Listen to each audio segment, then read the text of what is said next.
Dạ xin cùng đoàn chúng ta cho một tràng pháo tay Đức Tổng và Đức Cha đã ra để mà chiêm ngưỡng cái tiết mục này của họ đạo Trà Cú. Xin cùng đoàn chúng ta cho một tràng pháo tay. Đây, ban nhạc chúng ta chuẩn bị vô luôn đi.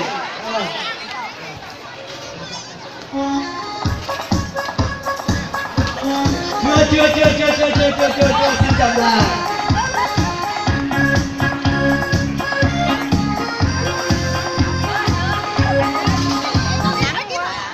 Không thấy gì chú. Lâu một rồi.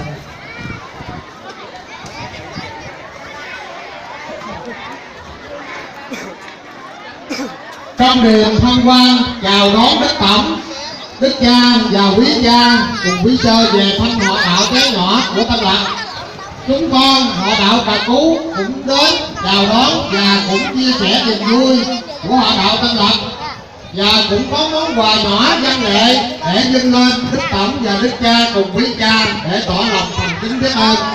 Xin Đức Tổng và Đức Cha cùng quý cha và quý khách thưởng thức một bản nhạc kỵ binh Việt Nam có đoàn ngựa trình diễn văn nghệ cây nhà lá vườn của họ đạo Trà Cú. Con xin kính chào.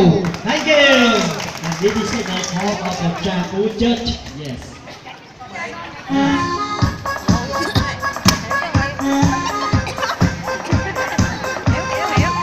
Bắt cái này lên cho hiểu.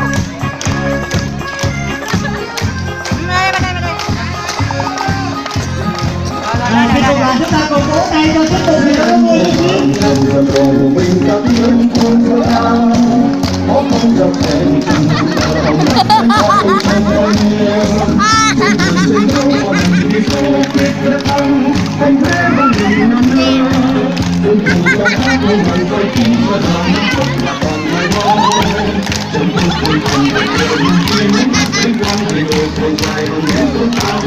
Xin cùng đoàn chúng ta cùng vỗ tay cho chúc mừng người Hãy subscribe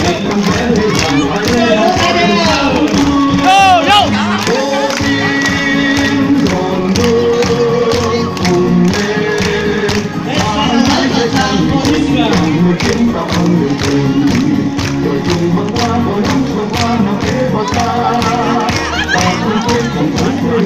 Mì Gõ để không bỏ lỡ những video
hấp dẫn.